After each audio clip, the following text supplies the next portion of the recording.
Ang malit no bahay ni Leah ay napinong nakalilinos na yak. Ngayon ang panahon lamay ni Tia Belen. Sa biro, maral si Aling Salaya, ang ina ni Leah, lamang ang tinay no nakdadalamati sa kanayang kapatid.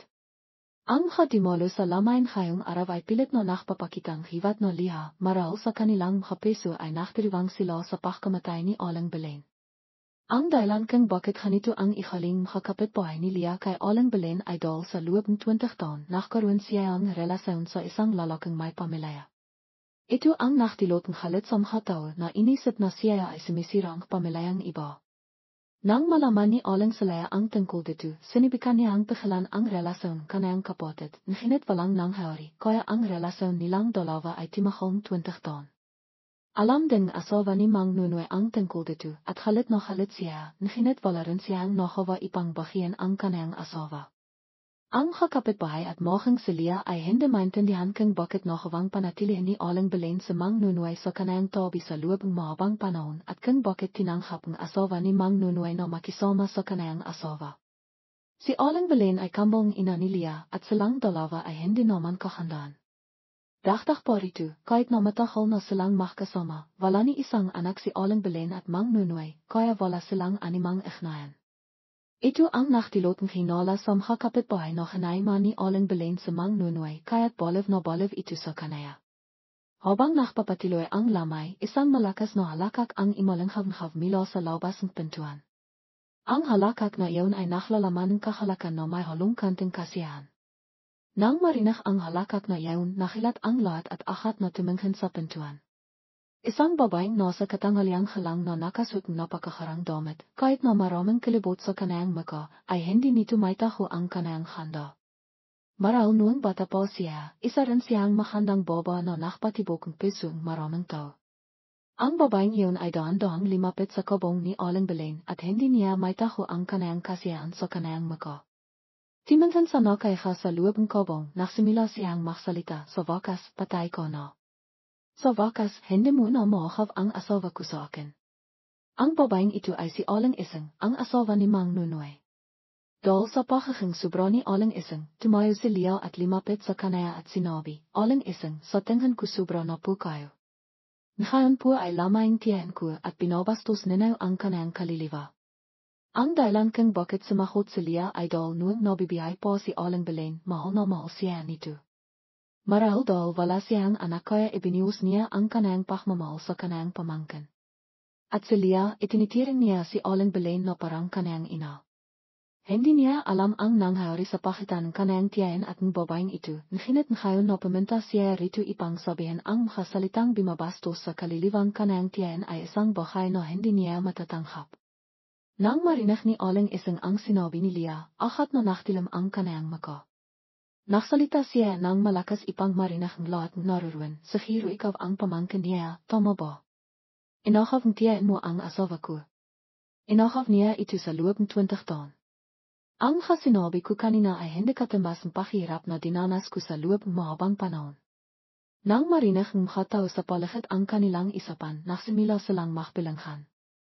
Ang taong iyon na kanina lamang ay nakdadalamati kay Aling Belen, ngayon ay nakpahuno at hindi na nova at pinipina rin ang relasyon ni Aling Belen sa isang lalaking may asawa noong nakaraan. Nang marinig ng ina ni Leah ang salitang iyon, nakaramdam siya ang kahiyan at ay mikuno lamang at hindi nagsalita. Nakita ni Leah ang ikaling tao sa paligid at halit na halit siya. Gusto niyang magsalita ipang ipaktanghol ipang ang kaliliwang kanayang tiyan ay matahimik.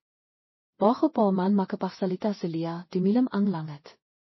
Mila sa mga ilap na iyon, nagsimilang kimadlat na naklalabas ang napakalakas na tinoh.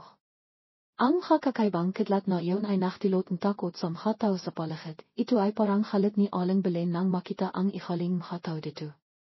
Dahil sa sobrang takot, lumiwat ang mga tao doon sa lipa at ay miko sa harap ng kabong ni Aling Belen ipang himinging kapatawaran. Ang pinakatakot ay maral si Aling Isang. Ang kanayang mahandang maka ay namitla at ang kanayang hapo ay hindi na makatayo at bimaksak sa lipa at imirong ang kanayang buong katawan. Nang makita ni Leah ang ikali ni Aling Isang, nakaramdam siya ang pagtataka. Lalapitan sana niya ito ipang tananghan kung may nangyari ba sa kanaya, ngunit pagkalapit ni Leah kay Aling Isang, simakaw ito nang may takot, hibak.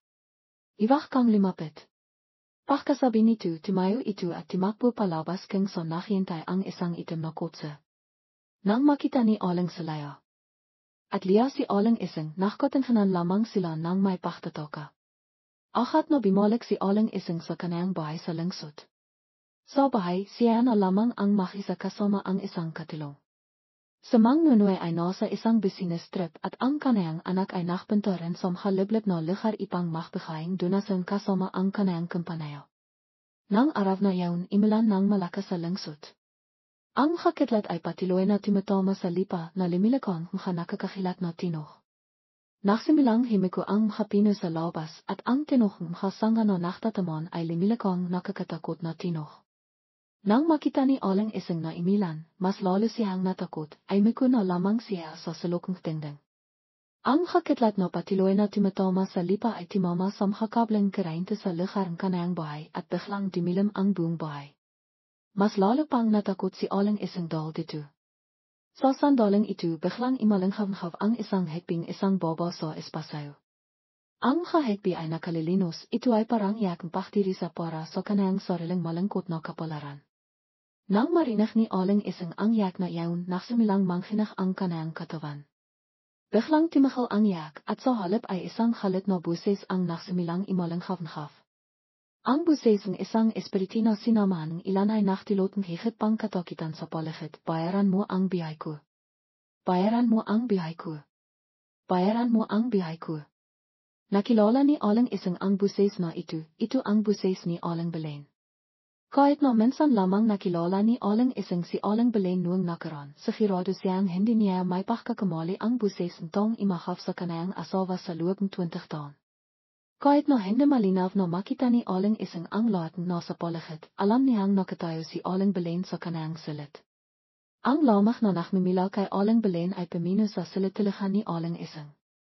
Ang buses ni Aling Belen na himihinging bihay ay patuloy na imalanghav na naktilot ng kakilihan sa isipan ni Aling Ising.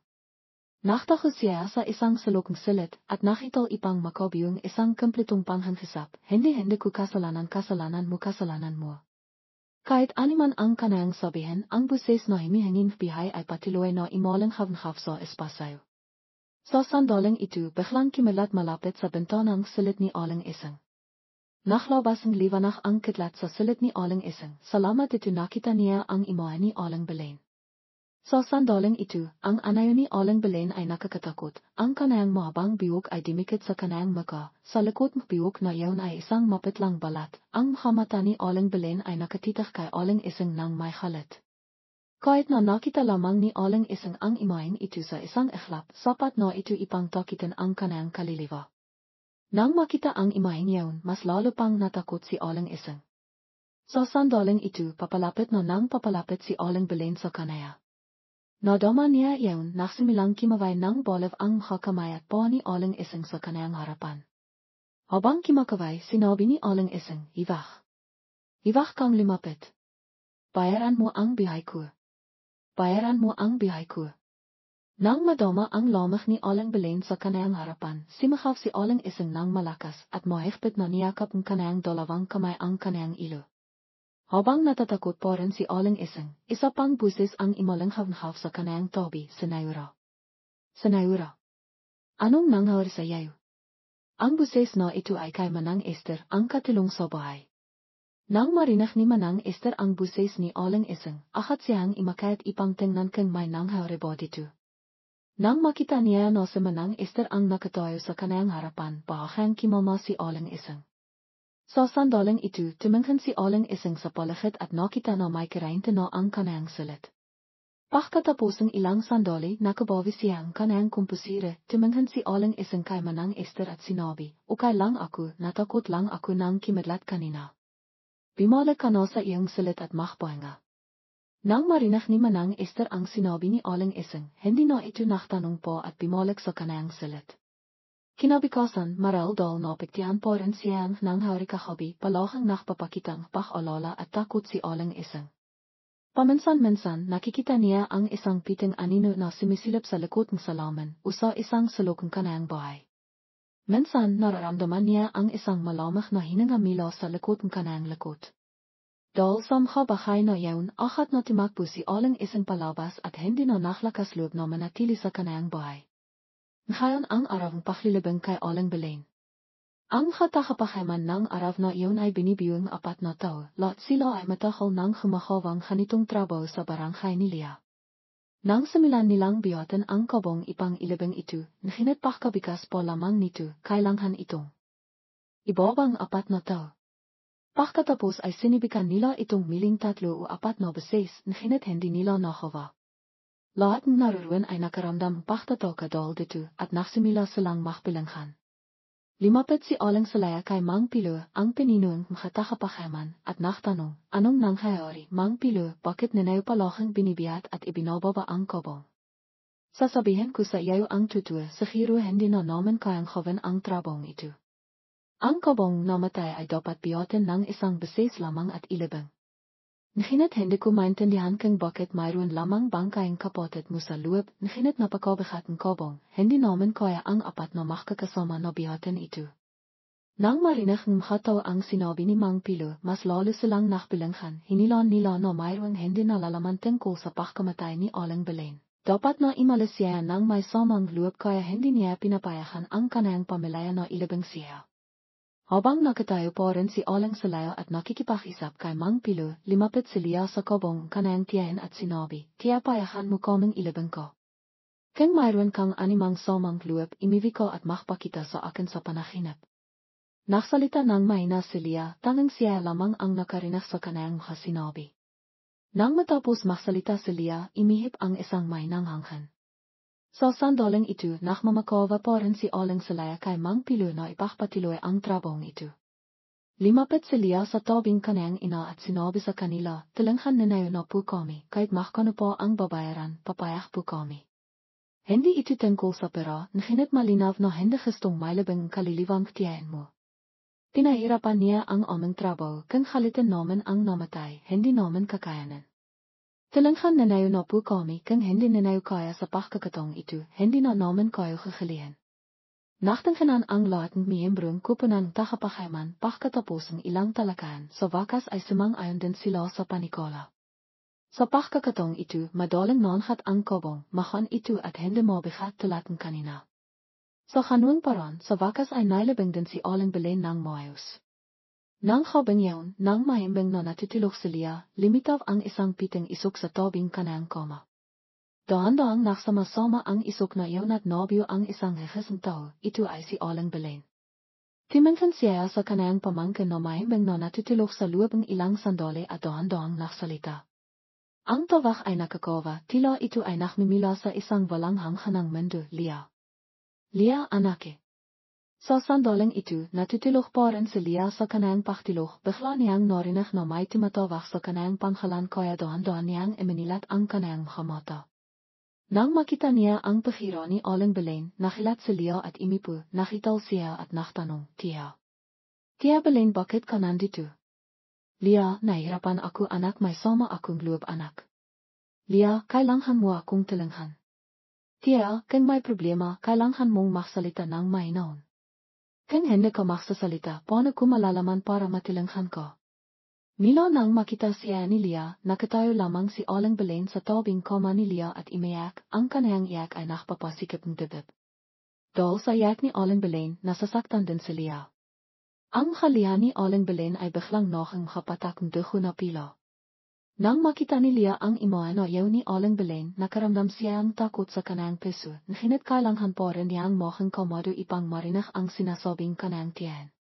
Matapos ang ilang sandaling pagiging emosyonal, sinibikang maksalita ni Aling Belen, nahinat bago pa man siya makapagsalita, limabo ang kanayang paghira, hanggang sa ito ay nakang isang piting isok at nawala. Nang makita ito, natakot si Leah, akat niyang hinahas ang kimot at tumakbo sa lugar kung saan nakatayo si Aling Belen, imasa na mapanatili ang kanayang tiyan. Nahinat ang kanayang kapagsisikap ay walang sobidol matahol nang nawala si Aling Belen. Leah. Hamisan ka anak. Leah. Inilang tawag na yun si Leah pabalik sa katotohanan, nakita niya sa kanayang harapan ang nakalala na mukha ni Aling Salaya. Nang makita ito ni Leah, nakilat siya, tumingin siya sa kapaligiran at nakita na nakahiga pa rin siya sa kama. Matapos ang isang minitong paghagang kalmado, tumingin si Leah kay Aling Salaya at nagtanong, Inay. Anong oras na? Lampas 7 ng imaha. Sa probinsya, makakamising ang mga tao. Nang marinig ni Leah ang sinabing kaniyang ina, ahat siyang imipo, hindi niya maintindihan kung bakit ngayon lang siya nakatilok ng ganito. Imipo si Leah at kinamot ang kaniyang ilo pagkatapos ay tumingin siya kay Aling Salaya at sinabi, Inay, bumaba na po kayo, susunod na lang po ako. Nang marinig ni Aling Salaya ang sinabing kaniyang anak, sumang-ayon din siya, nang handa na siyang limabas, napansin niya ang hapatakang pilang dugusa. Sa sasalit ni Leah. Nang makita ni Aling Salaya yaon, natakot siya, ahat siyang bumalik at nagtanong sa kaniyang anak, Leah, saan ka nasaktan? Bakit may dugo sa sahig? Nang marinig ni Leah ang sinabing kaniyang ina, nakilat siya, ahat niyang tiningnan ang kaniyang katawan ipang tingnan kung mayroon siyang animang sugat. Mahang si Aling Salaya ay ahat na limapit ipang sirin ang katawan kaniyang anak, ngunit hindi nakitang makina ang animang sugat sa katawan ni Leah. Nang sakiradong hindi nasakatan ang kaniyang anak, nagtanong siya, hindi ka naman nasakatan, ano ang makapalang bahay na iyon sa sahig? Ahat na itiniro ni Aling Salaya ang patakang dugo sa sahig. Napaktanto ni Leah na iyon ang lugar kung saan nakatayo si Aling Belen kagabi. Inila ni Leah na ang patakang dugo na iyon ay ang halihan ni Aling Belen kahapon. Hanggang sa sandaling ito nakasisihiro si Leah na totoo ang bahay na nakita niya kahapon at hindi pa nahinap. Imanap ng dahilan si Leah ipang ipaliwanag kay Aling Salaya ang patakang dugo sa sahig, nakpasaya siyang itaho ang kaniyang nakita kay Aling Belen kagabi. Gusto ni Leah na siyasatin mismo ang pagkamatayang kaniyang tiyahin. Nang araw na iyon, habang kimakain almusal ang makina, nagsimilang magtanong si Leah tungkol sa relasyon kaniyang tiyahin kay Mang Nunoy, Inay, anong klaseng tao ang lalaking nakarelasyon ni Tia Belen? Bakit mo bigla siyang nabanggit? Wala lang, nagtataka lang ako sa kaniya. Ibinaba ni Aling Salaya ang kaniyang kinakain ngayon, nakpakita ang kaniyang ihaling konting inis. Nakihintay pa rin ng matiyaw si Leah sa sagot ng kaniyang ina. Pagkatapos ng ilang sandaling katahimikan, sinabi ni Aling Salaya, Samha taon na nakarelasyon iyong tiyan sa Mang Nunoy, sa tingin ko isa rin siyang mabiting tao. Kung wala siyang asawa, hindi ko tututulan ang relasyon nilang dalawa. Ngunit nakita mo naman, hindi siya nakapenta sa lamaing iyong tiyan, talakang walang itang naluwap. Nang marinig ni Leah ang sinabing kaniyang ina, tumahimik lamang siya at hindi nagsalita. Ang isip ni Leah ay pinuwing makamahilong inisip na ngayon. Lahat ito ay imikot sa relasyon sa pagitan nina Aling Belen at Mang Nunoy at mahang kay Aling Isang. Ang pagkamatay ni Aling Belen ay maaaring may kinalaman sa kanilang dalawa. Pagkatapos ng kakaibang panahinip noong habang iyon, hindi na milang na panahinipan ni Leah si Aling Belen. Hanggang ngayon ay 3 araw na. Sa probinsya ni Leah, may isang kahalian pagkatapos may labing ang namatay. Sa loob ng 3 araw ay kailangan makakamag-anak na bisitahin ang pintot araw-araw at magdalang pagkain sa pintot nila. Ito ay parang isang parang ipang aliwan ang kaliliwang namatay. Ipang malaman nila na kahit na sila ay limayo, palagi silang nalalan kanilang makakamag-anak. Ito ay isang kahalian na matagal nang hinakawa sa bayan ni Leah. Ngayon ang 4 araw, kaya ang dati, nakdala si Leah ang pagkain sa pintot ni Aling Belen. Nang makarating siya, nakita niya ang isang lalaking nasa katanghaliang halang na nakaliwat sa lipa at imiyak sa harap ng pintot ng kaniyang tiyan. Nang makita ni Leah iyon, nakaramdam siya ng pagtataka, limapit siya sa lalaki at nagtanong, Pasensya na po, sino po kayo? Nakilatin ang lalaki nang marinig ang tanong at limanghon. Hanggang sa sandaling ito, napaktanto ni Leah na ang lalaking ito ay si Mang Nunoy. Nang makita siya nito, dali-dali niyang pininasan ang haliha sa kaniyang maka. Nakimiti ng pilit si Mang Nunoy kay Leah at sinabi, Ikaw si Leah, tama ba? Nakdala kang pagkain para sa tiyan mo. Upo, ukay lang po kayo. Ukay lang ako, ilatak mo na ang pagkain. Nang marinig iyon ni Leah, limapit siya at inilatak ang pagkain sa harap ng pintot ng kaniyang tiyan. Sa sandaling ito, napansin niya na maraming sariwang pritas na nakalatak sa harap ng pintot ni Aling Belen, sigurado siyang hindi ito ang makapritas na dinala niya kahapon. Inila ni Leah na maaaring ito ay dinala ni Mang Nunoy. Lahat sila ay makapritas na histong-histong kaniyang tiyan noong nabibihay po siya. Nakatayo pa rin si Mang Nunoy sa tabi niya, nakatitak siya sa pintot ni Aling Belen. Pagkatapos ng ilang sandali bemintong hininga siya at sinabi kay Leah, nang araw na namatay siya, kailangan ko ring pumunta sa isang business trip sa Visayas, hindi ako nakapunta sa lamay niya. Sa hiro sa kabilang biyahe sinisisi niya ako. Iwag po kayong magsalita ng hanan na intindihan tiyahin ko ang trabaho ninyo. Hindi kayo sisihin.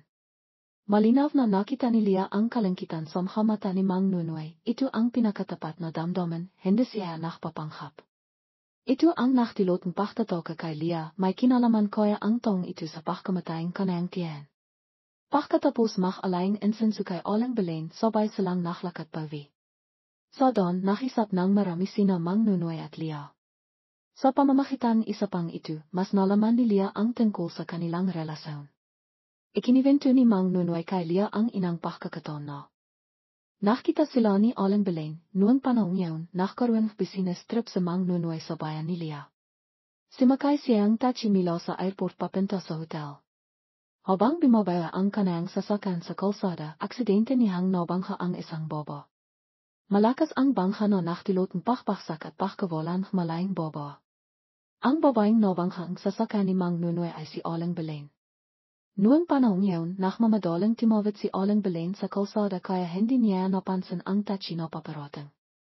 Nang makita niya na nabangha niya ang isang tao, natakot ang taxi driver, mas kalmado si Mang Nunoy, sinabihan niya ang driver na dalhin si Aling Belen sa ospital. Sa kabitihang palat, labas lamang natakot si Aling Belen kaya siya naimatay at walang malaking problema ang kanayang ilo, nahinat para makasahiro, hinilang pa rin doktor na manatili siya sa ospital para sa obserbasyon. Noong nasa ospital si Aling Rosa, madalas din si Mang Yuse na dimalaf sa kanaya. Kahit sinabi ni Aling Rosa na hindi na kailangan, naramdaman ni Mang Yuse na mayroon siyang pananakitan sa aksidente ni Aling Rosa. Kung hindi niya minadali ang driver, hindi ito makmamaniw ng mabilis at mababangha siya. Pagkatapos ng ilang panahon, nakit si Mang Yuse kay Aling Rosa. Bagamat hindi siya isang babaeng sobrang handa, siya ay napakalambing at mabait. Iyon ang nakiwan malalim na impresyon kay Mang Yuse. Nakpalitan sila ang nimerong telepono. Pagbalik ni Mang Yuse sa Maynila, nagsimula silang makisap sa pamamagitan ng mga mensahe. Hindi rin nila alam kung kailan sila nakaibigan at doon nagsimula ang kanilang relasyon. Pagkatapos marinig ang kiventong ito, hindi napakala ni Elena ang kanayang pagkaisauso at tinanong sa Mang Yuse, bakit po ninayo mahal si Tia Rosa? Bakit hindi po ninayo hiwalayan ang inayong asawa para makang malaya kayong magkasama? May sarili akong problema iyo. Pagkasabi nito, wala nang sinabi sa Mang Yuse kay Elena. Inihatid ni Mang Yuse si Elena sa kanto at nakpalam na rin. Gusto sanang anayahan ni Elena sa Mang Yuse sa kanilang bahay pero tumanggi sa Mang Yuse. Alam niyang halit pa rin si Aling Tess sa kanaya at ayaw niya itong halitin po. Nakita ni Elena na determinado sa Mang Yuse kaya hindi na niya ito pinilit at makalang siyang nakpalam at imiwi. Sa tanghalian, nagsalita si Elena sa kanayang ina, Nay, kanina po nang pumunta ako sa pintot ni Tia, nakita ko sa Mang Yuse. Anong ginagawa niya doon? Noong biro, wala siya, anong sabi niya ngayon sabing nanay niya? Nasa labas po kasi siya noon dahil sa trabaho at hindi niya alam ang nangyari. Nang malaman niya na patay na si Tia, iniwan niya ang lahat ng kanayang trabaho para imiyak sa pintot ni Tia. Iwak niyo na po siyang sisihin. Nang marinig ito ni Aling Tess, bumintong hininga siya. Tinangnan niya si Elena na may pakayamot at sinabi, hindi ko siya sinisisi, patay na ang tiya mo, anong mapapala ko kung sisihin ko siya? Nawa lang ako sa kapalaran ng tiya mo. Pagkasabi nito, nagkaroon ng kalangkitan sa mukha ni Aling Tess. Nakita ni Elena ang kanayang ina na hanuan kaya sinabi niya ang ilang salita para alivin siya. Pagkatapos ihatid si Elena imiwi sa Mang Yuse sa kanayang bahay sa Maynila. Pagdating niya, tinignan niya ang mansyon sa harap niya na may malungkot na mga mata. Bagamat nabibiyahe siya sa karanghan, hindi pa rin siya masaya. Ngayong patay na si Aling Rosa, wala nang saysay ang biyahe ni Mang Yuse. Imiwi sa Mang Yuse sa kanayang bahay na may mapait na kalooban. Nasa labas na ang dilim sa kisina si Aling Nena kasama ang kanayang katilong ay nakaandang hapinan. Nakatanghap siya ang balita mula sa katilong ni Mang Yuse na ngayong araw darating sa Mang Yuse sa Maynila. Espesyal na nahanda si Aling Nena ang hapinan para ipaktiwang ang kanayang pagdating. Nang makita sa mang Yose na pimasok sa bahay, masayang tumakbo si Aling Nena para sa libingan siya, lohang nakangiti ang kanayang halabi, at malimanay na naksalita, kararating mo lang ba? Malikho ka na at bimaba para kimain. Kimain na kayong anak mo, hindi ako gutom kaya hindi ako kakan. Sabi ni Mang Yose habang imokat sa kanayang silit. Nakita ni Aling Nena ang pakikali ni Mang Yose at nakalit siya. Matagal na niyang binayaran ang katilong ni Mang Yose at lahat ng halaf ni Mang Yose ay binabalita sa kanaya. Alam ni Aling Nena na nang matanghap niya ang balita na patay na si Aling Rusa, iniwan niya ang kanayang trabaho at tumakbo sa pintot niya at imiyak ng matagal. Simula nang matanghap niya ang impormasyong iyon, halit na halit si Aling Nena at nakaya nakikita niya ang malamang na paktrato ni Mang Yose, sumabog ang kanayang halit at simakap siya sa likod ni Mang Yose. Bakit napakalamang mo sa akin? Mahigit 20 taon na patay na siya, bakit hindi ka tumingin sa akin kahit minsan lang? Tinatanong mo na sa akin ang tanong na yan sa loob ng 20 taon at binigyan na kitang kasiyasihang sagot. Hindi kita mahal, pinakasalan kita dahil lang kay Enrique. Nakay na rin akong diborsyo pero hindi ka lang pimayak. Pagkatapos sakitin ang tanong ni Aling Nena, imakait ahat sa Mang Yose sa kanayang silit. Pagkalis ni Mang Yose, walang nakawa si Aling Nena kundi imipo sa sofa sa sala. Dumating si Enrique, ang anak niya. Nakita niya ang kanayang ina na nakupo sa sala na nakakalit, nakilat siya at naktanong, Nay, sino ang nakpakalit sa inayo? Sino pa ba kundi ang tatay mo? Nang marinig niyang patay na ang babae niyon, iniwan niya ang lahat ng kanayang trabaho at pumunta sa pintot niya para imiyak. Ako ang lahal na asawa niya pero hindi niya ako matignan kahit saglit lang. Sinabi ni Aling Nena ang lahat ng kanayang salubin sa kanayang anak.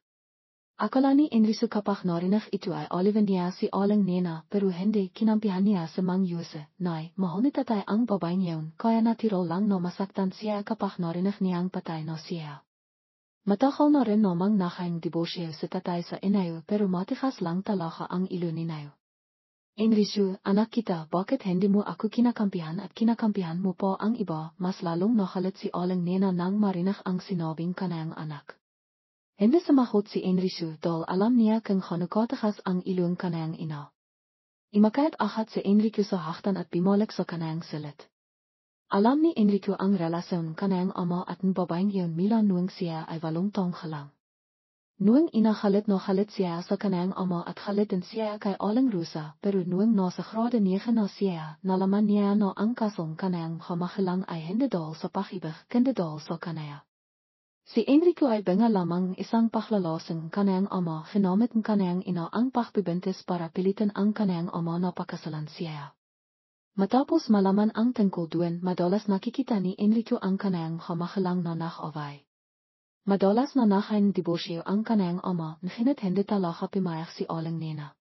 Akala ni Enrique na dahil mahal siya ang kanayang ina kaya hindi siya pimayak sa diborsyo, madalas niyang pinapayahan ang kanayang ina na makdiborsyo, hindi niya kailangang makalala tungkol sa kanaya. Hindi maapektuhan si Enrique ang diborsyo ang kanayang hamahilang, ngunit hindi talaga pimayak si Aling Nena.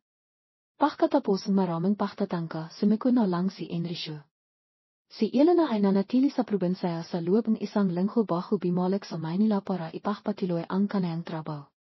Si Elena ay kasalukuyang dermatologist sa isang malaking ospital sa Maynila.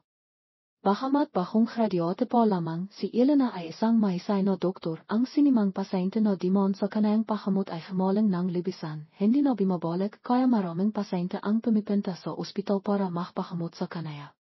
Si Elena ay may napakahandang relasyon kay Enrique, nakaibahan sila mila nuwang si Elena ay isang second-year student sa Medical University. Ngayon ay mahigit 8 taon na silang nakaibahan ngunit ang kanilang pagmamahalan ay kasing init pa rin dati.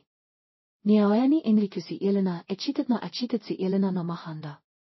Dumating si Enrique sa bahay para sundayin siya. Sabay silang kimain, nanood ng sine, at sa hili ay pumunta sa paboritong parking dalawa. Ang parking ito ay nasa tabing ilog at pumili silang isang bench na nakaharap sa ilog.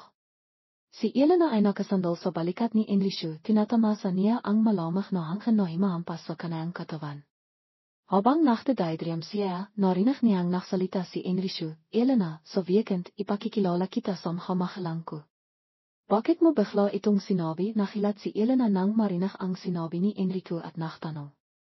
Dahan-dahang inayos ni Enrico ang bihok niya at sinabing, sa tingin ko, ito na ang tamang panahon. Matagal na tayong magkasama, stable na rin ang trabaho nating dalawa, kailangan na nating pag-isapan ang kaso, hindi ba? O ayaw mo bang pakasalan ako? Hindi naman sa kanuan, medayo na hilat lang ako. Paano kung hindi ako makastihan, makamahalang mo? Iwag kang mag-alala, mababait ang makamahalang ko, siguradong makakastihan ka nila, saka ikaw ang pinili kong pakasalan, hindi nila ako mapipigilan. Hindi ito ang inang pagkakataon na naisip ni Enrico na ipakilala si Elena sa kanayang makamahalang, maraming beses na niyang iminingkay ito, ngunit laging tumatanggi si Elena. Gusto niyang kapag malalim na ang pagmamahalan nilang dalawa, stable na ang trabaho nilang dalawa, saka niya sasabihin sa makamahalang nila. Ngayong narinig niyang iminingkay ni Enrico, wala nang dahilan para tumanggi si Elena, ito na ang tamang panahon para pag-isapan ni Elena ang kanayang kaso. Bagamat nag-alala pa rin siya sa kanayang puso, pumayag pa rin siya kay Enrico. Mabilis lumipas ang panahon, dumating ang weekend. Nagising si Elena at nakhandang damit ng mocha. Hinawa niya ang lahat ng may kaba. Nang dumating si Enrico para sundayin siya, tinanong pa rin niya itong ilang beses kung bahay ba ang suot niya kung makakastihan ba itong makamahalang ni Enrico. Bagamat sinabi ni Enrico na mahanda ang kanayang suot, siguradong makakastihan itong kanayang makamahalang, hindi pa rin mapigilan ni Elena ang kanayang pag-alala. Sa kabilang banda, abala rin sina Aling Nena at Tia Nora sa paghandang pagkain sa kusina. Ngayong araw, ipapakilalang kanayang anak ang kanayang kasintahan, hindi niya ito maaaring gawin ng basta-basta. Tiwang-tiwa si Aling Nena nang malaman niya na may kasintahan na ang kanayang anak. Alam niya na 30 na si Enrico, imasa rin siya na mag-asawa na siya at magkakaroon ng anak. Nabalita niya na doktor pa raw ang kasintahan kanayang anak sa isang malaking ospital, hindi niya ito dapat ipaya sa kanayang pamilya. Habang abala pa si Aling Nena sa kusina, tuminok ang doorbell sa labas. Alam niyang dumating na ang kanayang anak, kaya dali-dali niyang initisan sa Tia Nora na buksan ang pinto. Dali-dali ring tinanggal ni Aling Nena ang kanayang apron at imakayat sa sala. Dumating sina Enrico at Elena. Nakita niya ang isang babaeng nasa edad medaya na nakasuot ng elegante na imakayat mula sa kusina, ipinapalakay ni Elena na siya ang ina ni Enrico, kaya hindi pa niya tinitignan ng mabiti ang mukha nito, ay miku akat siya at bimati. Magandang araw po, tita. Pasok ka, imipo ka, masaya si Aling Nena nang makita niya na mahalang ang kasintahan kanayang anak. Nang tumingala ang baba, nanikas ang ngiti sa kanayang halabi, hindi niya akalain na bilog ang mundo. Tumingala si Elena at akat nakilala ang babaeng nakatayo sa harap niya na si Aling Nena, natigilan siya, hindi niya alam ang gagawin sa kasalukuyang sitwasyon. Habang nakatayo pa rin ang dalawang baba at nagtitingnan, bumaba si Mangyo sa mila sa haktan, at habang bumababa siya ay sinabing, pinawi ni Enrico ang kanayang kasintahan, hindi ba ngunit nang makita niya si Elena. Biglang iminto ang kanayang hakbang, parang nakadikit ang kanayang hapa sa lipa, tumayo siya at tinitignan si Elena sa haktan sa mahabang panahon. Nakita rin ni Elena si Mang Yuse, nakatayo rin siya at nagtitingnan, hindi niya alam ang gagawin. Nakita ni Enrico na kakaiba ang kapaligiran sa kanayang pamilya, bakit parang nakatilala ang kanayang kamahalang sa kanayang kasintahan, kaya nagtataka rin si Enrico sa pag-ihali ni Elena nang makilala nito ang kanayang kamahalang. Nagtanong si Enrico, makakilala na po kayo. Enrico, sino ang babaeng ito? Sinibikan ni Aling Nena na kimama sa pamamagitan pagtatanong sa kanayang anak, kailangan niya minangkumpirmahin kung ang relasyon kanayang anak at Elena ay kaparehong inisip niya. Masayang nakpakilala si Enrico, ipakikilala ko po kayo sa kanaya, ito po si Elena, ang kasintahan ko, ang tong kinakwento ko sa inayunuan. Nang marinig ito ni Aling Nena, parang humiw ang mundo niya, namila ang kanayang mukha sa halit, hindi siya nakbagil at simahaf, hindi pwede, hindi ko ito matatanggap. Iwalayan mo siya agad. Nay, bakit po kayo nagsasalita ng kanayan? Hindi ba nuwang sinabi ko sa inayo ang tungkol sa kanaya, nagustuhan niyo siya, nakilat si Enrico nang marinig ang sinabing kanayang ina, hindi niya maintindihan kung bakit ganito ang kinikilosong kanayang ina. Determinado pa rin si Aling Nena, itiniro niya si Elena at sinakawan ang kanayang anak, hindi ko papayagan na dalhin mo siya sa bahay natin. Alam mo ba kung sino siya? Sinu. Siya ang apuang babaeng nakarelason tatay mo sa loob ng 20 taon. Nang marinig ito ni Enrico, akat na kimilok sa kanayang isipan. Hindi siya makapaniwala sa sinabing kanayang ina, limangon siya para tananghan ang kanayang ama, nahinat nakita niya sa mga yusa na nakayako at hindi sumasahot. Dahan-dahang limangon si Enrico kay Elena at tinanong siya, totoo ba ang sinasabing nanay ko? Well, totoo ang sinasabing nanay mo. Ang tatay mo ang nakarelasyon tiyan ko sa loob ng 20 taon, ang nanay mo rin ang humawang halo sa birong tiyan ko kamakailan. Bentong hininga ni Elena at sinahot ang tanong ni Enrico. Nang marinig ni Enrico ang kumpirmasyon ni Elena, akat nangina ang kanayang hakamayat po, hindi na siya makatayo. Noong nakaibigan sila, sinabi rin ni Elena ang tungkol sa kanayang pamilya kay Enrico, hindi rin siya nakatibilang sabihin ang kwentong kanayang pamilya kay Elena, kaya ang pakmamalan nilang dalawa ay nakakang malapit sa isa't isa. Nakita ni Elena na hindi na siya morang tumayo doon at naksalita sa lahat ng tao sa bahay ni Enrico, sa tingin ko, kung mananatili po ako dito, minus ang lahat ng tao sa pamilya ninayo, nakpapalam na po ako. Sinabi ni Elena at sinibikang pikilan ang kanayang haliha at tumakbo sa labas. Alam niya na ang relasyon nilang dalawa ni Enrico ay morang mahwakas dahil dito. Pagkalas ni Elena, malungkot ding bumalik si Enrico sa kanayang silid at bumalik din sa mga yusa sa kanayang silid. Ang pagpapakilala sa ng kasintahan ni Enrico ay masaya, nahinat na sa araw na tinapos ang kanilang relasyon. Hindi nakatulog si Elena, sa pag-alala niya sa alala nila ni Enrico ay tuloy-tuloy na bumabagsak ang kanayang haliha sa kanayang pisngi, masakit sa kanayang piso, mauparan niya si Enrico, nahinat sa kasalukuyang relasyon paano sila magsasama. Hindi rin niya alam kung paano harapin si Enrico. Sa kabilang banda, hindi rin mas mayo si Enrico kay Elena, hindi siya imiyak nahinat nasasaktan siya sa kanayang piso. Inisip niya ang maraming sitwasyon kapag ipinakilala niya si Elena, nahinat hindi niya naisip na apo pala siya ang babaeng nakarelasyon kanayang ama, hindi rin niya alam kung paano harapin ang sitwasyon ito. Walang makapaniwala na napakalit ng mundo. Nahinat mahal na mahal niya si Elena, hindi niya morang sikyan si Elena dahil dito, kailangan niyang subikang hanapin ang paraan para malitas ang problema ng nakarang henerasyon. Nahinat kahit anong isipin niya ay hindi niya alam kung saan magsisimula, mas lalo siyang nalito. Hindi rin nakatilok si Aling Nena pinuwang makapag-isip tungkol sa relasyon ni Enrico at Elena ang kanayang isipan. Dahil sa makapag-isip na yawn, nakaramdam si Aling Nena ng pagkabalisa, hindi siya makatilok dahil sa pakiramdam na yawn. Nakaramdam pagkawaf si Aling Nena, gusto niyang bumaba sa kisina para iminom tibak. Pagkatapos niyang iminom tibak, napito ang karente. Medayo nakilat si Aling Nena at naksimilang matakot dahil nakita niya si Aling Rosa noong napito ang karente. Madilim na ang buong bahay, hinamit ni Aling Nena ang kanayang pakiramdam at pumunta sa haktan. Gusto niyang bumalik akat sa kanayang silid, nahinat nang makakpang siya sa haktan, mayroong malamang na himawak sa kanayang kanang po, himatak ito ng malakas at napaipo siya. Pagkatapos niyang makabawi, limangon si Aling Nena para makita kung ano ang himawak sa kanayang po. Kitang-kita sa dilim ang kilay palang mata na parang deho. Nakatangkan ang mata kay Aling Nena, mayroon itong halit na hindi may taho. Natakot si Aling Nena. Sa madilim na espasyo ay mayroong makakaibang tinoh. Ito ay tawanan, yak ng isang boba. Naksimilang imihip ang hangin sa labas, dahilan para maktama ang hapino at humawang anhay. Gusto sanang tumayo at tumakbo si Aling Nena papunta sa kanayang silid, nahinat mayroong himawak ng maihpit sa kanayang po, kaya hindi siya makatayo. Naksimilang tumilo ang kanayang lihadol sa takot at naksimila rin kimawak ang kanayang hakamay.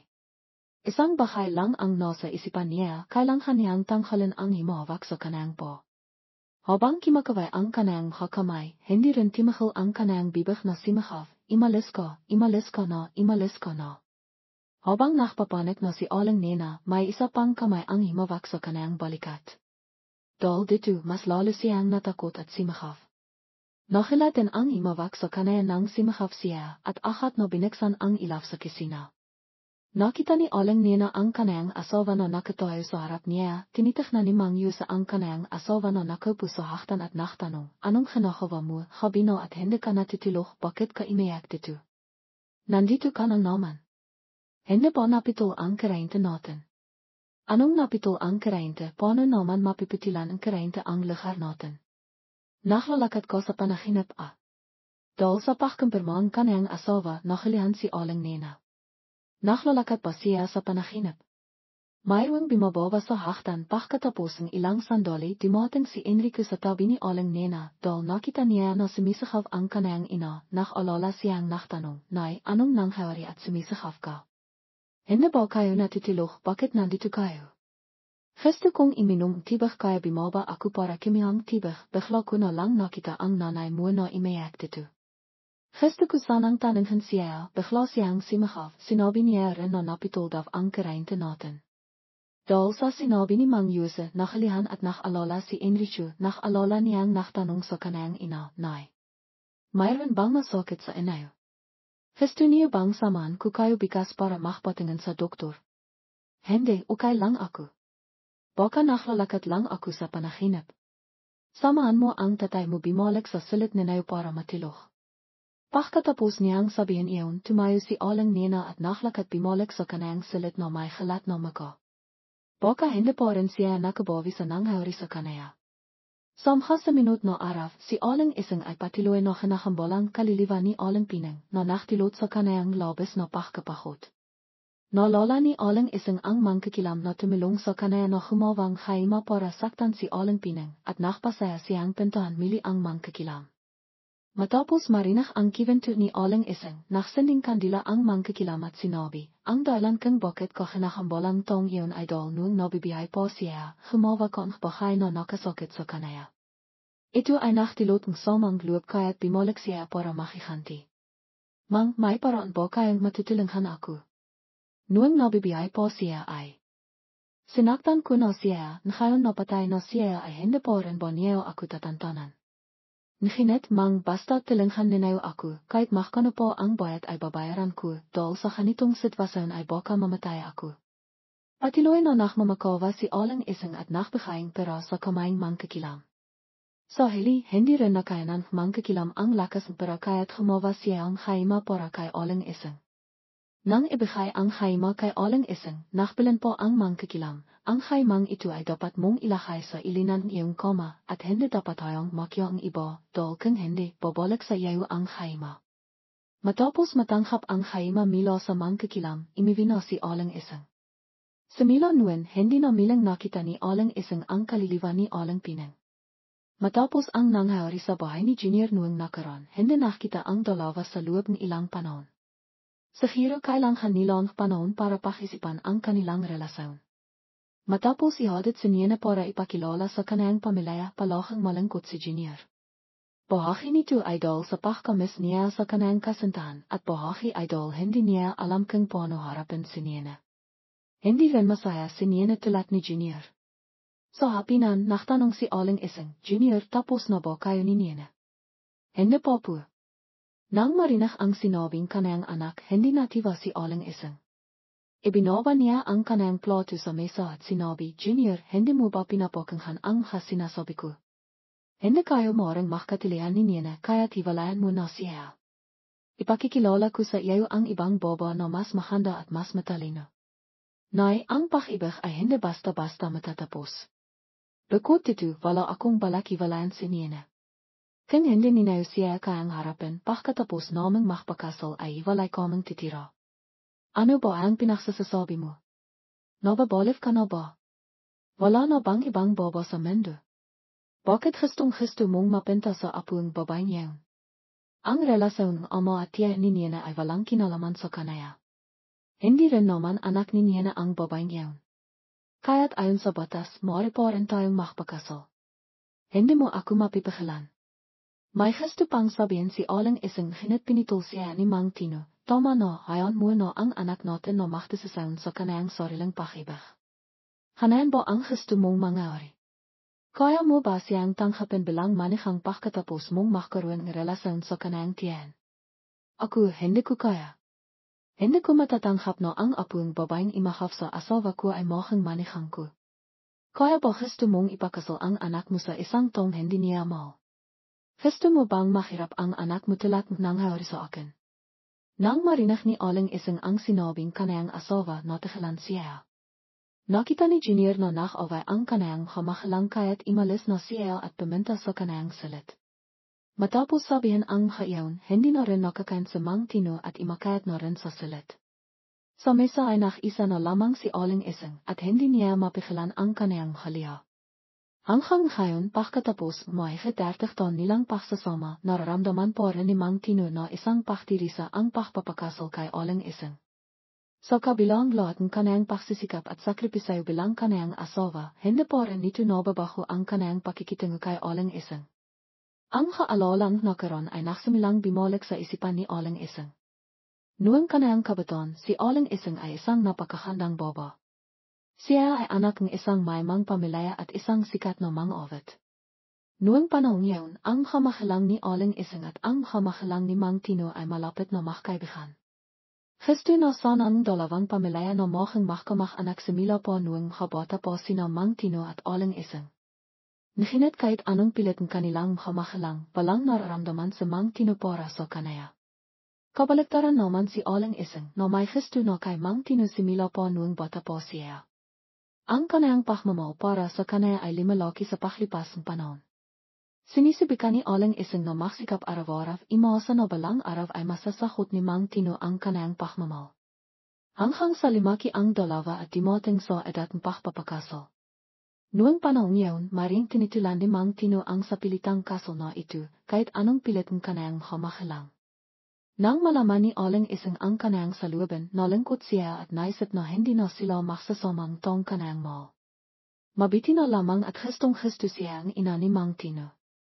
Ang ina ni Mang Tino ang naglahayang kamot sa iniman kanayang anak na dahilan ipang makya ni Mang Tino ang pagkababa ni Aling Ising.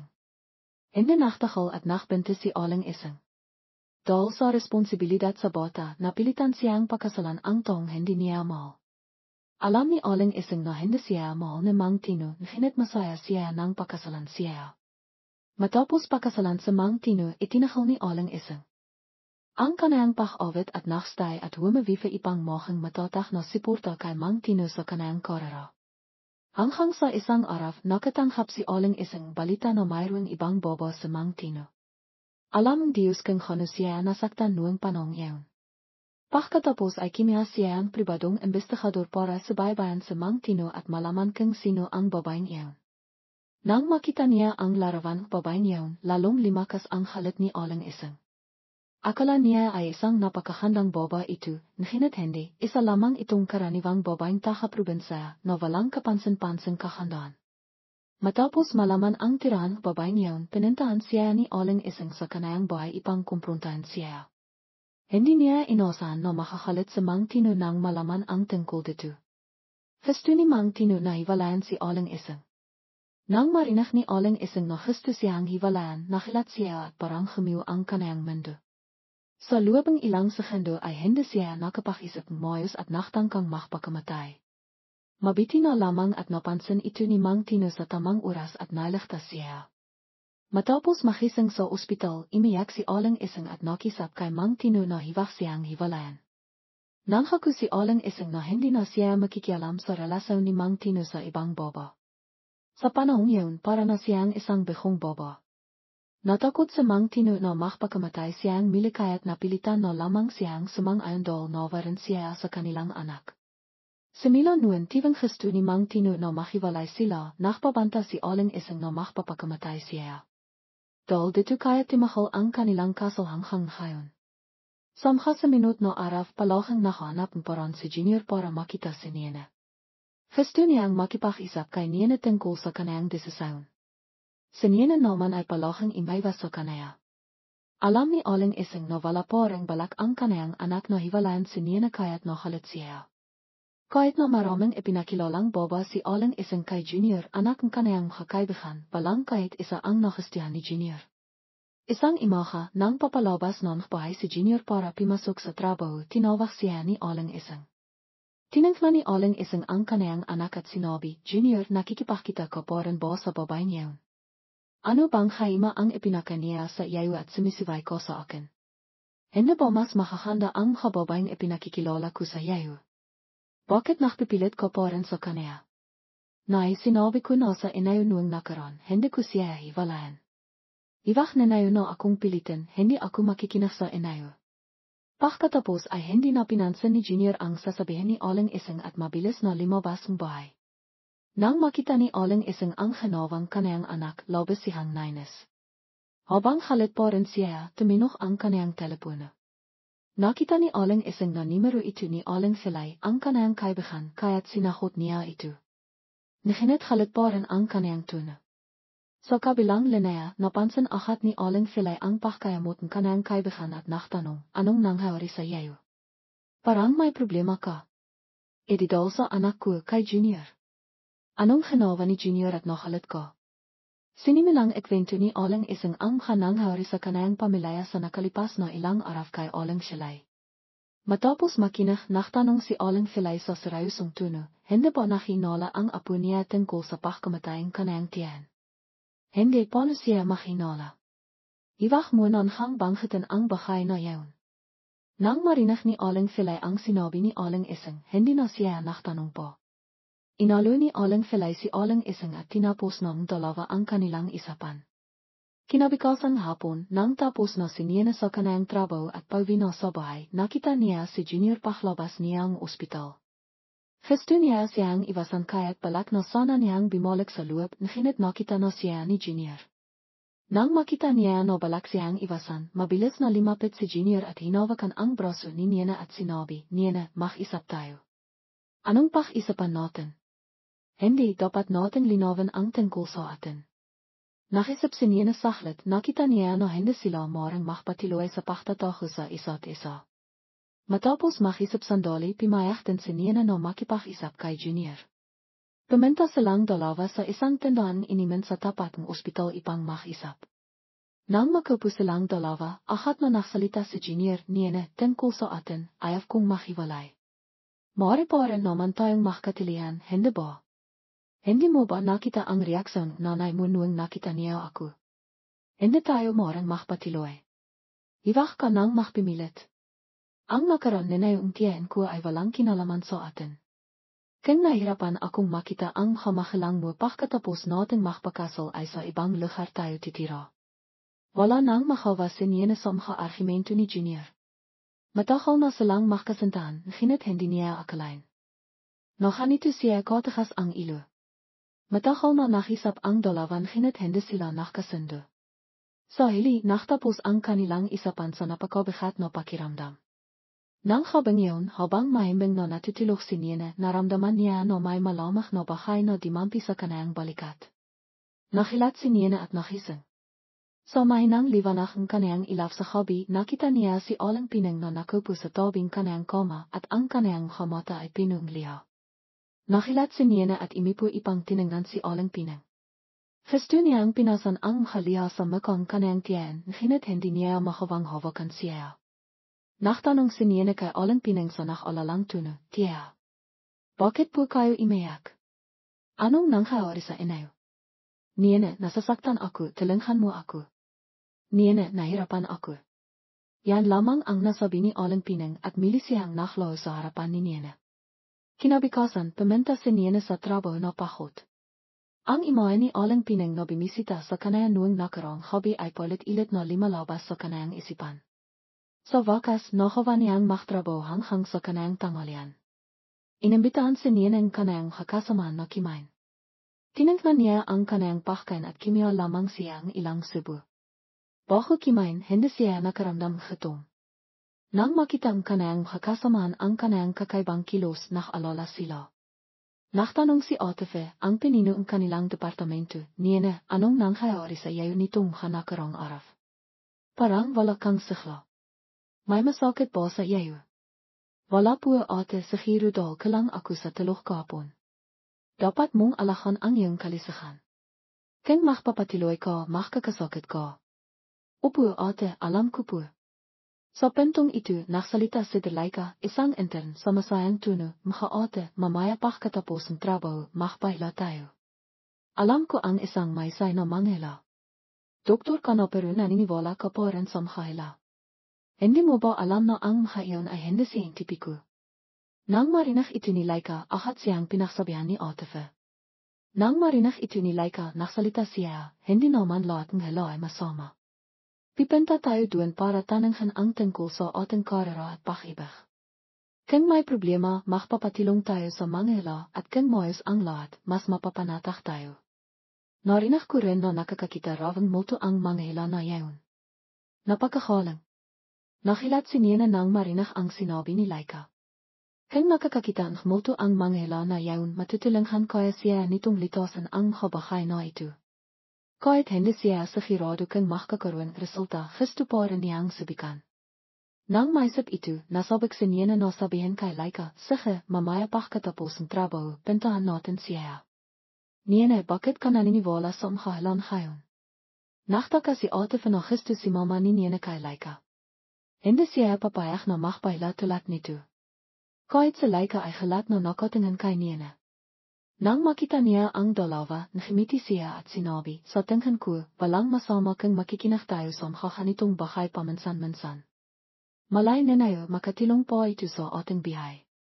Nang marinig ito ni Nina, hindi na nagtanong ang dalawa, kahit na nagtataka pa rin sila. Tulad ng napakasunduan, pagkatapos ng trabaho, pumunta ang tatlo sa bahay mga hela na ipinakilala ni Laika. Palaksanang hindi si mama ni Ate, ngunit pinilit siya ni Nina kaya't si mama siya. Tinala ni Laika ang dalawa sa isang apartment na matatakbihan sa isang maliit na eskinita. Iba ang bahay na ito sa kung ano ang nasa isip ni Nina. Hindi ito nagbigay sa kanayang kakaibang pakiramdam na may makahintong anting-anting na nakadikit sa buong bahay. Maka itong isang normal na bahay, napakalinis at maliwanag. Pimasok ang tatlo sa bahay. Sa gitna ng sala ay may malaking altar para sa mga espiriting lipa. Nang dumating sila, mayroon ng ilang taong naghintay. Nahanap ang tatlong bakanting ipon at imipo at naghintay. Matapos maghintay ang halos 20 minuto, nakapasok na rin ang tatlo ipang makita ang mga hela. Ang pangalan ng mga hela ay Mang Engho. Siya ay isang matandang lalaki na may mahabang pitong balbas. Tinignan niya ang tatlo at timahal ang kanayang mga mata kay Nina saglit, ngunit hindi siya nagsalita. Sinimilan ni Mang Engho na halan ang tatlo at tama ang karamihan sa kanayang mga sinabi kaya't nakilat sila. Nagbigay siya sa kanilang ilang payo ipang makakiyon higit na swerte sa kanilang bihay at anting-anting para sa kaligtasan.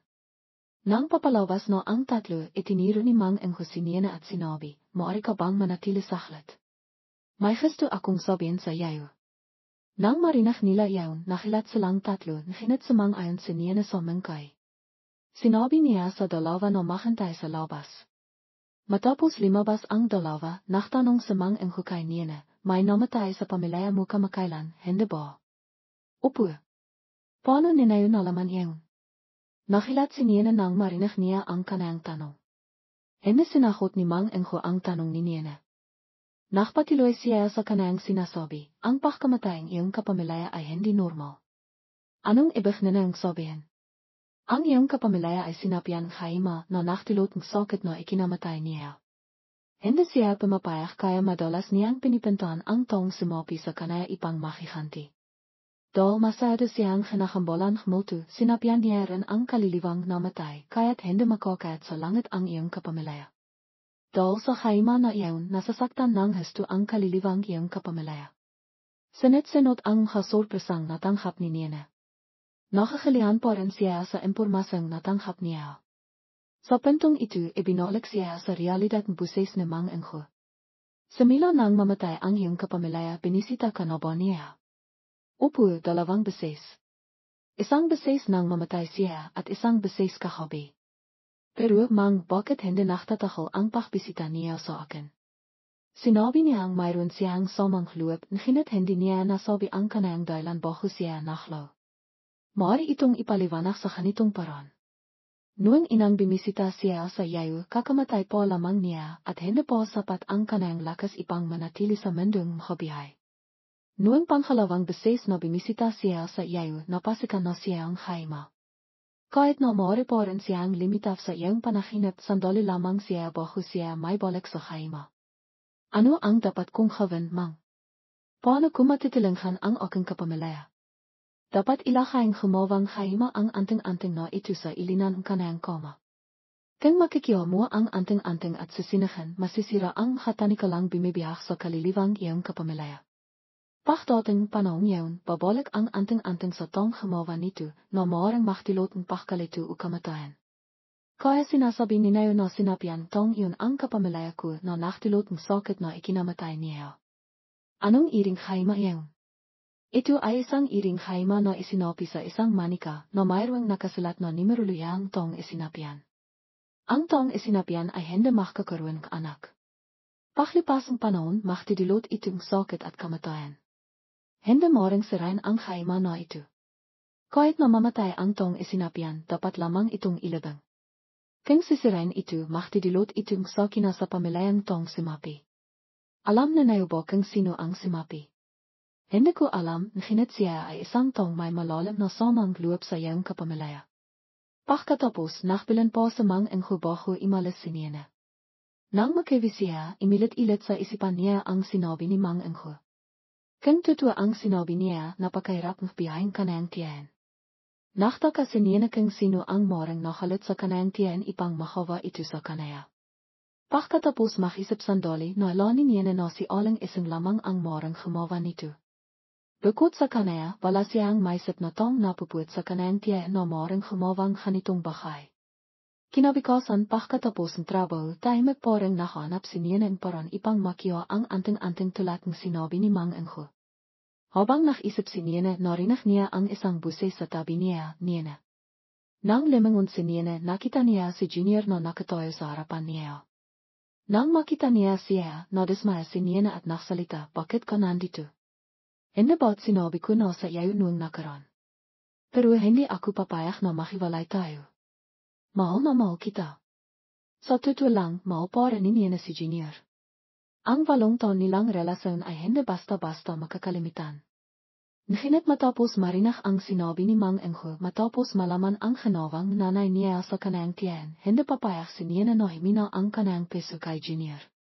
Alam niya na kung hindi niya pipitilan ang pag-asa ni Junior, makapapatiloy ang makapagtatakbo tulad nito. Kaya't nakdesisyon si Niena na sabihin ang lahat ng nasa isip niya kay Junior, pati na rin ang kanayang kahinala tungkol sa ginawa ni Aling Ising sa kanayang tiyan. Matapos marinig ang kabahay na yaon, nakilat si Junior. Hindi siya makapaniwala na totoo ito. Tinignan ni Junior si Niena at nagtanong, totoo ba ang sinasabi mo? Inala ko pa lamang ang hayaon. Ngunit kailangan kong imbestigahan ang bahay na ito. Gusto kong matahimik ang kaliliwang tiyan ko. Nang tinignan ni Junior si Niena ay miko lamang siya. Naisip ni Niena na nakapag-isip na siya nang mabiti, kaya nakpatiloy siya, dahil sa bahay na yaon, hindi na tayo maaaring magsama. Itiring na lamang natin na may tatana pero walang paraan. Sige, tulungan kitang imbestigahan ito. Biglang nakmangkay si Michiel. Labas itong ikinakilat ni Elena, tinignan niya ito nang may pagtataka. Pagkatapos ng ilang sekundong pagkabigla, sinabi ni Elena kay Michiel, alam mo ba ang sinasabi mo? Posible na ina mo ang gumawa nito, alam mo ba? Kung talagang ina ko ang gumawa ng kabahay na yaon, ang pagtulong ko sa iyo na imbestigahan ito ay para mabawi ko ang ilan sa mga kasalanan ng ina ko. Pagkatapos lahat kung wala ako, paano ka makakapasok sa bahay namin at imbestigahan ang lahat? Pagkatapos makisip sandali si Elena, naramdaman niyang makatwiran ang sinabi ni Michiel, at sa hili ay sumang-ayon siya sa mangkay nito. Nakita silang dalawa noong lingkong ito, dadala ni Michiel si Elena sa bahay nila ipang maiwasan ang hinala. Iniwi si Michiel at sinabi kina Mang Isko at Aling Fenamaw pa rin nila ni Elena ang isa't isa, at balak nilang makapakasal, kaya sa katapisang linggo pipinta si Elena sa bahay nila ipang mukhang malapit sa lahat. Walang sinabi sa Mang Isko nang marinig ito, ngunit galit na galit si Aling Fe. Pinakalitan nito si Michiel dahil hindi pa sinot sa sinabi nito, ngunit hindi pinansin ni Michiel ang sinabi ni Aling Fe. Kayang napakasunduan, noong linggo sinindo ni Michiel si Elena papinta sa bahay nila. Pagdating nila, matagal nang lumabas si Aling Fe, marahil ay dahil ayaw nitong makita ang mukha ni Elena sa bahay. Ang natitira na lang ay si Tia Ising at Mang Isko. Pagdating ni Elena, nakaupo pa rin sa Mang Isko at iminom sa sala. Nang makita nitong dumating si Elena, medayo na iya sa Mang Isko, ngunit masayang sinabi nito, Elena, kararating mo lang ba? Opo, kimasta po kayo? Nagisap ang tatlo sa loob ng ilang sandali. Timinghan sa mang esku sa orasan, limanghon ito at nahiyang humiti kay Elena, alam kong pupunta kan ngayon, nahinat sayang, kailangan ko nang imalis para sa isang business trip. Sa hiro malapit nang imiwi ang ina mo. Maging komportable ka na lang. Sa po, naintindihan ko po. Sa na po kayo, baka mahila po kayo. Pagkatapos makpalam ng tatlo, dali-dali ring pumunta sa mang esku sa kanayang sasakyan at imalis. Nang makalis sa mang esku, nakangang malibak ang dalawa. Noong nakaraang gabi, narinig ni Michiel na sinabing kanayang ama na pupunta ito sa Visayas para sa isang business trip kaya iminingkay niya kay Elena na pumunta sa bahay nila ngayon. Nang makita nitong nasa sala pa rin sa mang esku, labis silang nakalala. Natakot silang baka ipinakpaliban ni mang esku ang kanayang business trip. Sa sandaling ito, bumaba si Michiel sa kusina at sinabi kay Tia Ising, pwede po bang himinging tulong? Ano iyon? Tia, sumasakit ang ilo ni Elena, pwede mo po ba akong ibiling hamot? Ha? Sumasakit ang ilo ni Elena. Masakit ba talaga? Opo, bumabalik lang ang dati niyang sakit, sa Hirudal na bibilat siya sa araf. Kailangan mo po akong bimiling ilang pain reliever para sa kanaya. Agad kumina si Elena sa kwarto para makpahinga.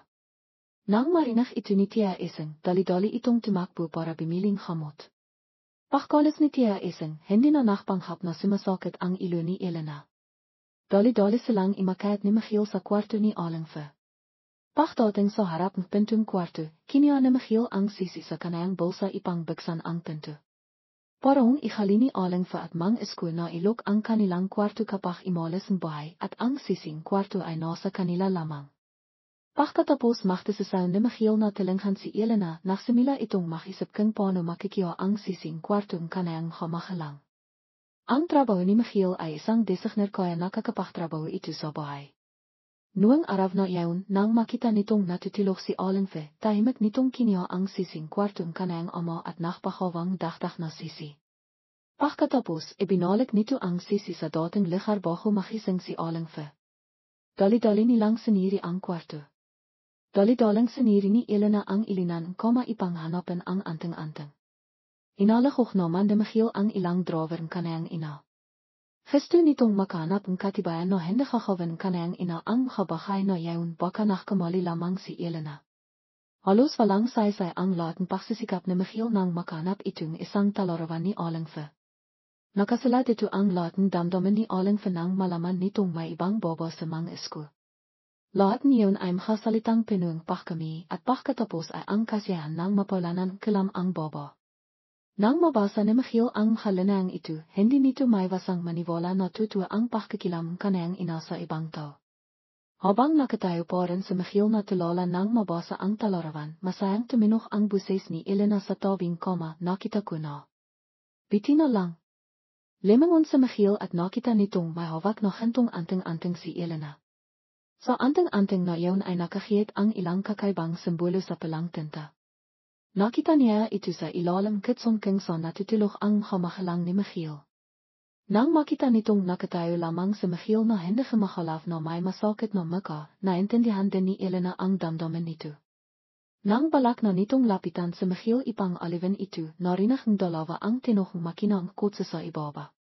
Tiyak na hindi yun si Tia Ising, dahil nang itisan ni Michiel na bimiling hamot naklakat ito. Dali-daling sumilip si Elena sa bintana. Tinitingnan kang sino. Nakita nitong bumababa si Alingfe mula sa isang taxi.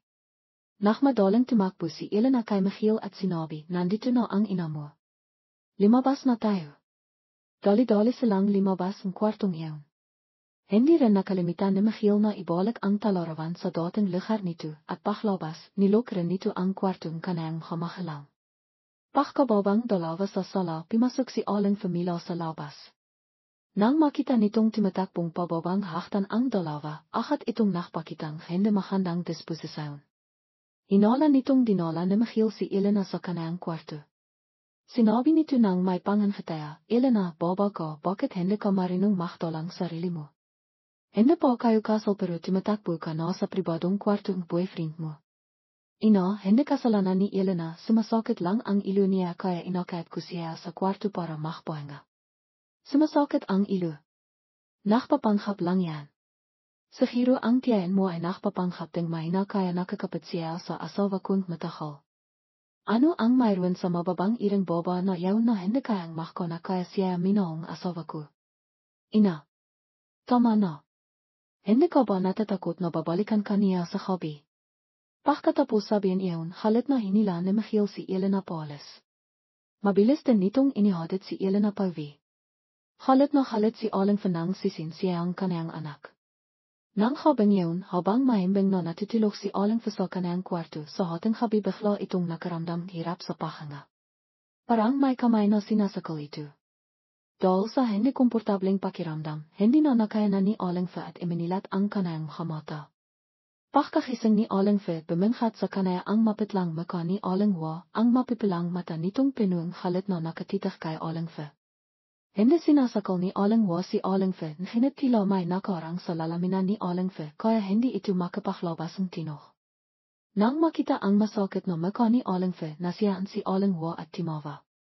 Ang tawanan na iyon ay imalanghav sa buong kwarto na labas na ikinatakot ni Aling Fa. Nagsimilang marinig ang buses ni Aling Wa, ang makasalitang iyon ay ikinatakot ni Aling Fa, nakilat ko ba? Natatakot ko ba? Akala mo ba na ang anting-anting na iyon ay kayang itali ang aking kaliliwa habang bihay? Pinatay mo na ako tapos gusto mo pang hindi ako matahimik. Napakasama mo.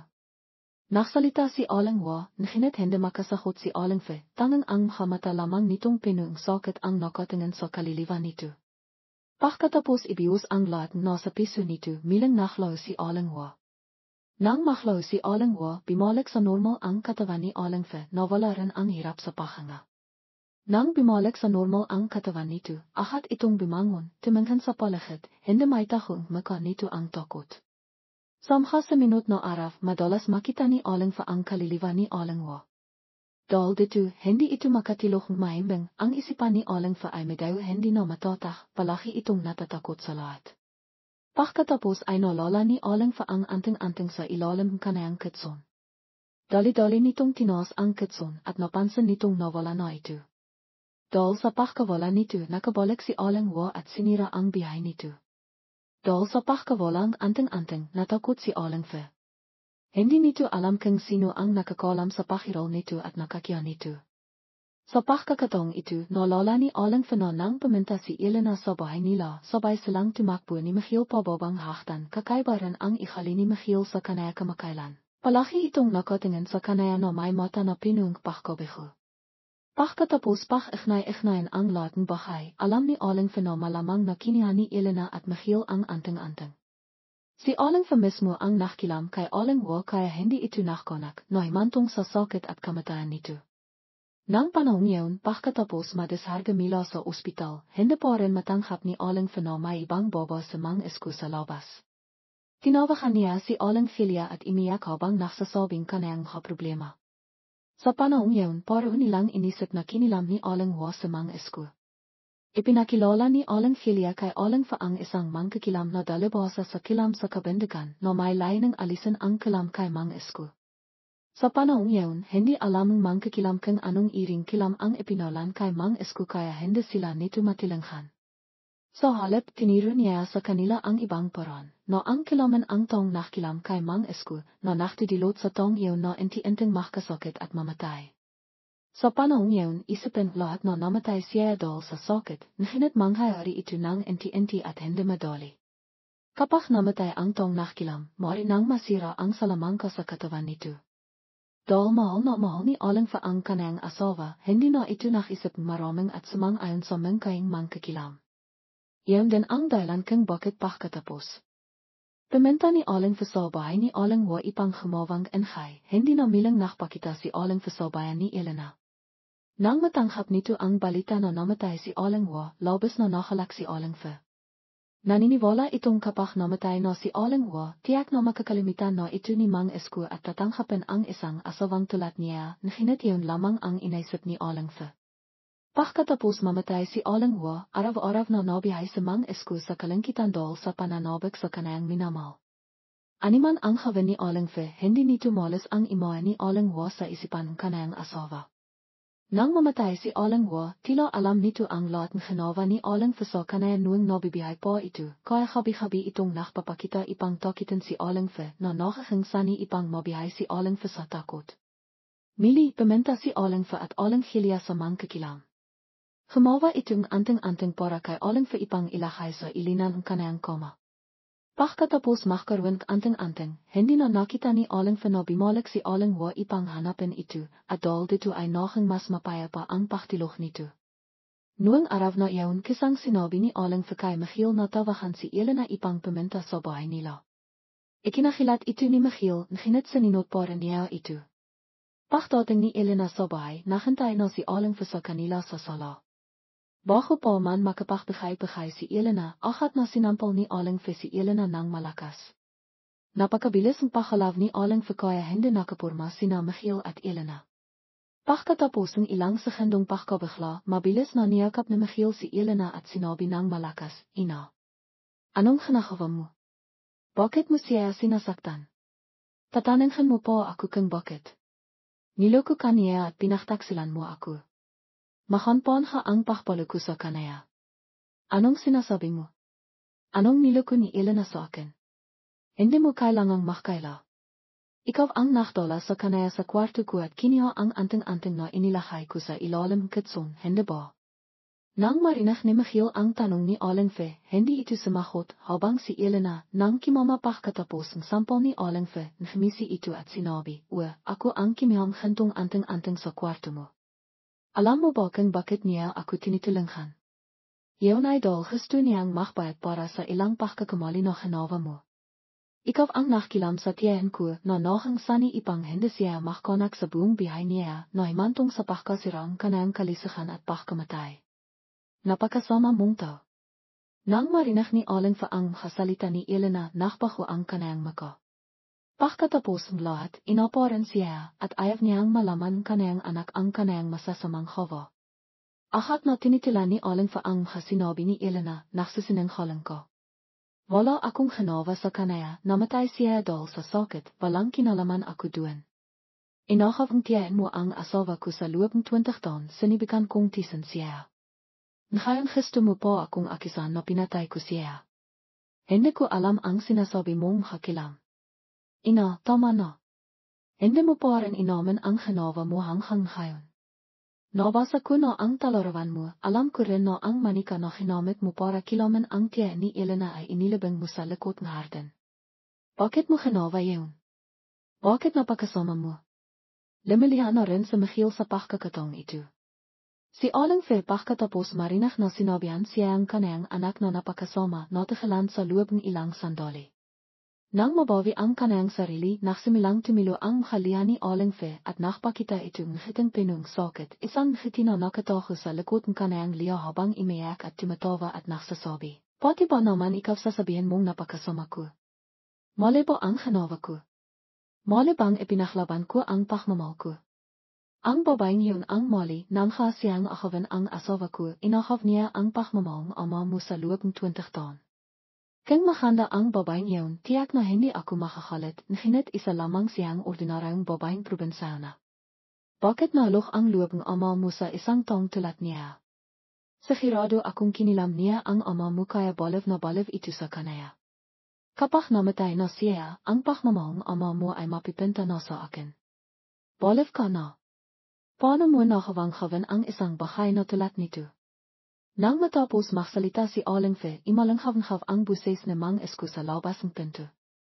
Mabilis itong pimasok sa bahay na dala ang kanayang maleta. Nang makita nito sa mang esko, nakilat si Aling Fe at natakot din nakita ito sa pagtatanong sa kanayang asawa, "Kakakararating mo lang ba?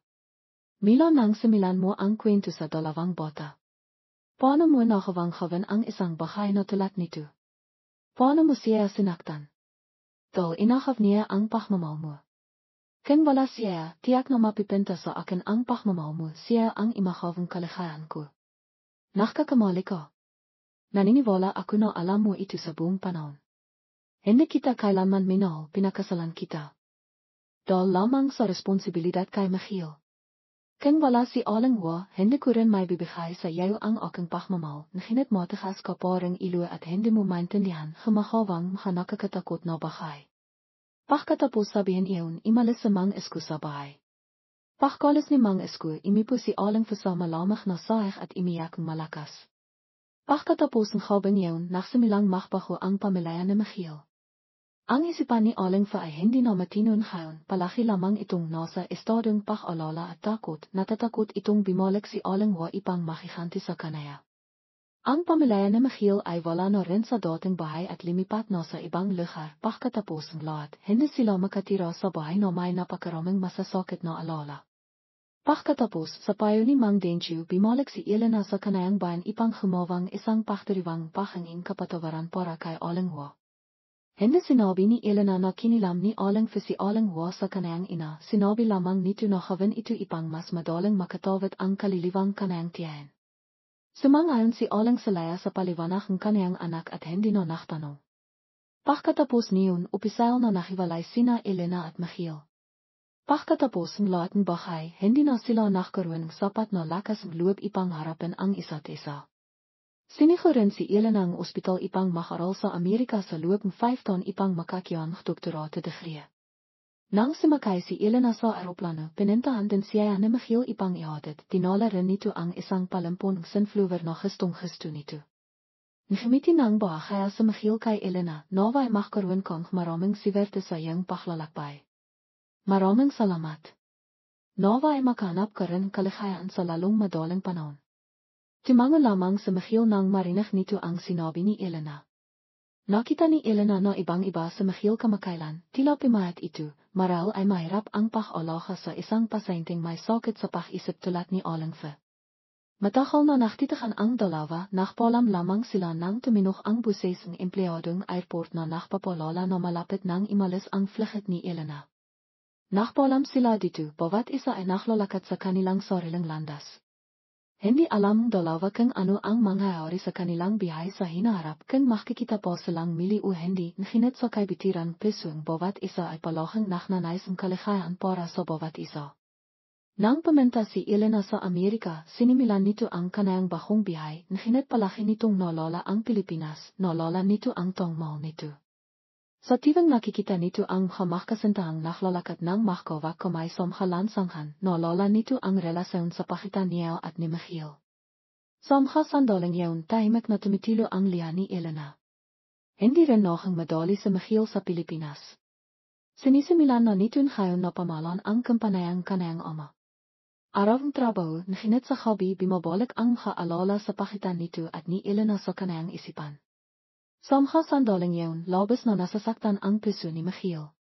Pagkalipas ng 5 taon, nakumpleto na ni Elena ang kanayang pag-aral sa Amerika at bumalik na sa Pilipinas. Nang bumaba ito sa airport, nakita nitong nakatayo sa Michiel na may hawak na palampon na nakihintay sa kanaya. Ngayon, hindi na si Elena ang batang baba ang 5 taon na ang nakalipas, siya na ngayon ay isang 32 taong lang na baba, alam nito kung ano ang kailangan at gusto nito. Sa loob ng 5 taon sa Amerika, hindi lamang siya ang nililigawan, nahinit ang imoy ni Michiel ay palahang nasa isipan niya, samha araw na malayo kay Michiel, hindi niya nakakalimutan ito. Ang pananabik ay naktidilot sa kanay ipang hindi makatilok sa hobby, sinasaktan siya nito hobby-hobby. Sa tiwang naalala nito ang alalang kanilang dalawa, palaki itong imayak. Mabilis na limapit si Elena kay Michiel. Tiningnan siya nito na may mapagmahal na mata, tumingin sa mata nito, alam niyang mistin siya nito, tiyak na hindi noong madali para dito na mabihay sa nakalipas na panahon. Tinanghap ni Elena ang palampon mula kay Michiel. Sinibikan nitong pigilan ang pakipi at sinabi, maligayang pagbabalik. Salamat sa balaklak. Matagal na naktitakan ang dalawa, walang naktatago ang damdaman sa kanilang mga mata. Pagkatapos ng ilang sandali na hindi na makapagpigil, nakakapan silang dalawa. Sinabi ni Michiel habang lumilia, miss na miss kita. Iwag mo na akong iwan, pwede ba? Miss na miss din kita. Hindi na ako alis, hindi na kita iwan. Nakakapan ang dalawa sa airport na napakatagal, nakpasaya silang kalimitan ang lahat ng bahay sa nakaraan, sama-sama silang magtatayong isang masayang kinabukasan.